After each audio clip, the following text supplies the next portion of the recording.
Good morning students. हमने इस chapter में पहले लोकतंत्र की परिभाषा पढ़ी, लोकतंत्र की विशेषताएं पढ़ी और उसके गुण और दोषों के बारे में जाना। अब हम पढ़ने जा रहे हैं लोकतंत्र का वृहत्तर अर्थ। देखिए, इस अध्याय में हमने लोकतंत्र की एक सीमित और विवरणात्मक शैली में चर्चा की। हमने शासन के एक स्वरूप के तौर पर लोकतंत्र को समझा।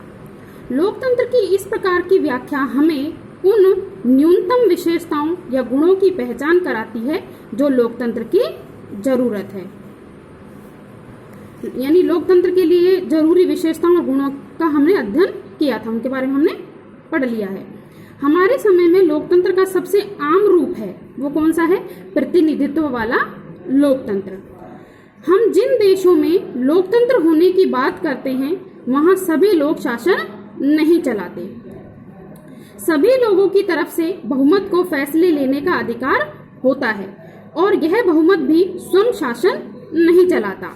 बहुमत का शासन भी चुने हुए प्रतिनिधियों के माध्यम से होता है। यानी इसमें आपको समझाना चाहता है प्रतिनिधित्व वाला लोकतंत्र, यानी प्रतिनिधि लोकतंत्र क्या होता है?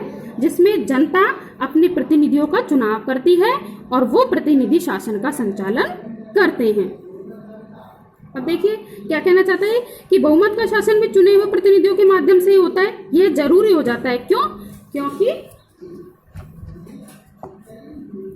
आधुनिक लोकतांत्रिक शासन व्यवस्था में इतने अधिक लोग होते हैं कि हर बात के लिए सबको साथ बैठाकर सामूहिक फैसला कर पाना संभव ही नहीं हो सकता। यानी सभी लोगों को एक साथ बैठाकर सामूहिक फैसला नहीं लिया जा सकता, ये संभव नहीं हो पाता। अगर ये संभव हो तब भी हर एक नागरिक के पास हर फैसले में भाग लेने का समय, इच्छा या योग्यता और कौशल नहीं होता। इससे हमें लोकतंत्र की स्पष्ट लेकिन न्यूनतम जरूरी समझ मिलती है।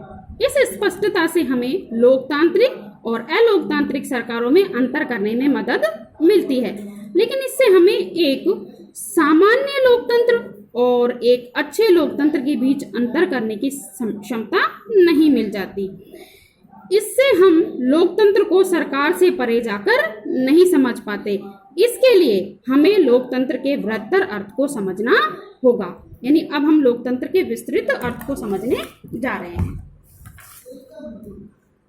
देखिए, कई बार हम लोकतंत्र का प्रयोग सरकार से अलग अन्य संगठनों के लिए करते हैं। अब उनको आपको उदाहरणों के माध्यम से यहाँ समझाया जा रहा है। जरा इन कथनों पर गौर कीजिए। हम लोगों का परिवार काफी लोकतांत्रिक है। जब भी फैसला करना होता है तो हम सभी साथ बैठकर आपसी सहमति से फैसले लेते हैं। फैसले में मेरे विचारों का भी उतना ही महत्व होता है जितना मेरे पिताजी का। यानी यहाँ पर आपको एक परिवार का उदाहरण देकर इसे समझाने का प्रयास किया गया है। नेक्स्ट देखिए, मुझे वे शिक्षक नापसंद हैं जो कक्षा में छात्रों को बोलने और सवाल पूछने की इजाजत नहीं देते। मैं तो ऐसा शिक्षक पसंद करूंगी जो लोकतांत्रिक मानसिकता का हो। नेक्स्ट, एक नेता और उसके परिवार के लोग इस पार्टी के सारे फैसले करते हैं। वे क्या लोकतंत्र की बात करेंगे? अब इसको आगे देखिए समझाने का प्रयास किया गया है। लोकतंत्र शब्द का इस तरह का प्रयोग फैसले लेने के उनके बुनियादी तरीकों को उजागर करता है। लोकतांत्रिक फैसले का मतलब होता है, लोकतांत्रिक फैसले का तात्पर्य बता रहे हैं आपको, इस फैसले से प्रभावित होने वाले सभी लोगों के साथ विचार विमर्श के बाद और उनकी स्वीकृति से फैसले लेना। यानी जो बहुत शक्तिशाली न हो उसका भी किसी फैसले में उतना ही महत्व होना जितना किसी बहुत शक्तिशाली का। यानी सभी के फैसले का महत्व होना चाहिए। यह बात सरकार या परिवार पर भी लागू होती है और किसी अन्य संगठन पर भी। इस प्रकार लोकतंत्र एक ऐसा सिद्धांत है जिसका प्रयोग जीवन के किसी भी क्षेत्र में हो सकता है।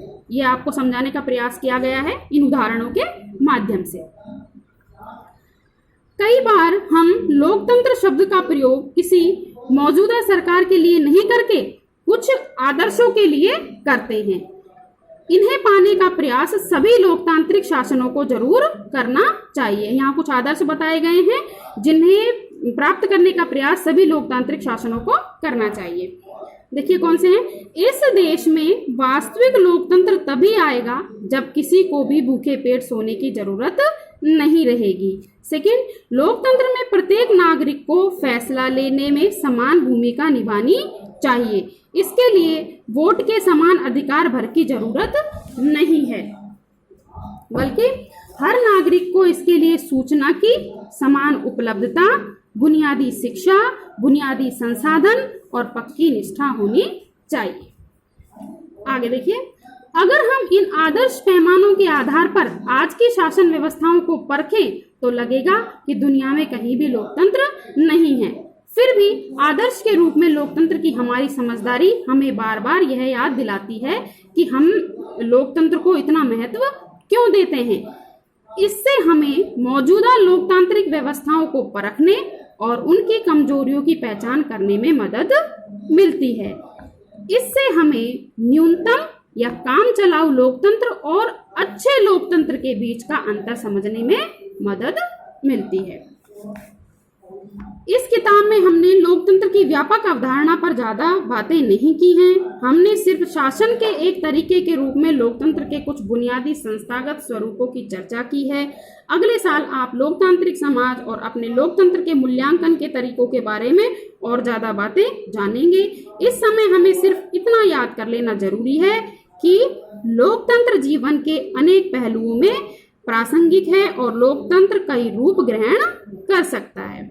समानता के आधार पर चर्चा और विचार विमर्श के बुनियादी सिद्धांत को माना जाए तो लोकतांत्रिक ढंग का फैसला भी कई तरह का हो सकता है। आज की दुनिया में लोकतांत्रिक शासन व्यवस्था का सबसे आम रूप है लोगों द्वारा चुने गए प्रतिनिधियों के माध्यम से शासन चलाना। इसके बारे में हम पढ़ चुके हैं अभी। अब आगे बता रहे हैं, इसके बारे में हम अध्याय 4 में ज्यादा विस्तार से पढ़ेंगे।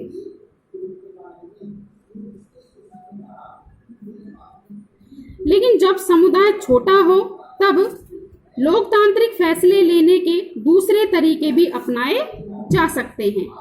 फिर तो सभी लोग साथ बैठकर सीधे वही फैसले कर सकते हैं। किसी गांव की ग्राम सभा को इसी तरह काम करना चाहिए। क्या आप लोकतांत्रिक फैसले लेने के कुछ और तरीकों की कल्पना कर सकते हैं? आगे देखिए, इसका यह भी मतलब हुआ कि किसी भी देश में आदर्श लोकतंत्र नहीं है। लोकतंत्र की जिन विशेषताओं की चर्चा हमने इस अध्याय में की है वे लोकतंत्र की न्यूनतम शर्तें हैं, पर इनसे यह आदर्श लोकतंत्र नहीं बनता। एक आदर्श लोकतंत्र में निर्णय लेने की प्रक्रिया लोकतांत्रिक होनी चाहिए। हर लोकतंत्र को इस आदर्श को पाने का प्रयास करना चाहिए। यह स्थिति एक बार में और एक साथ सभी के लिए हासिल नहीं की जा सकती। इसके लिए लोकतांत्रिक फैसले लेने की प्रक्रिया को बचाए रखने और मजबूत करते जाने की जरूरत होती है। नागरिक के तौर पर हम जो भी काम करते हैं वह भी हमारे देश के लोकतंत्र को अच्छा या खराब बनाने में मदद करता है। यही लोकतंत्र की ताकत है और यही कमजोरी भी। देश का भविष्य शासकों के कामकाज से भी ज्यादा नागरिकों के कामकाज पर निर्भर करता है। यही चीज लोकतंत्र को अन्य शासन व्यवस्थाओं से अलग करती है। राजशाही, तानाशाही या एक दल के शासन जैसी अन्य व्यवस्थाओं में सभी नागरिकों को राजनीति में हिस्सेदारी करने की जरूरत नहीं रहती। दरअसल अधिकांश गैर लोकतांत्रिक सरकारें चाहती ही नहीं कि लोग राजनीति में हिस्सा लें, लेकिन लोकतांत्रिक व्यवस्था सभी नागरिकों की सक्रिय भागीदारी पर ही निर्भर करती है। इसलिए लोकतंत्र के बारे में पढ़ाई हो तो लोकतांत्रिक राजनीति पर ही ध्यान केंद्रित करना चाहिए। अभी आपका चैप्टर कंप्लीट हो चुका है। इसमें से देखिए मैंने कुछ क्वेश्चंस दिए हैं, वो आपको आपकी SW कॉपी में करने हैं। प्रतिनिधि लोकतंत्र से क्या तात्पर्य है? लोकतांत्रिक फैसले से क्या तात्पर्य है?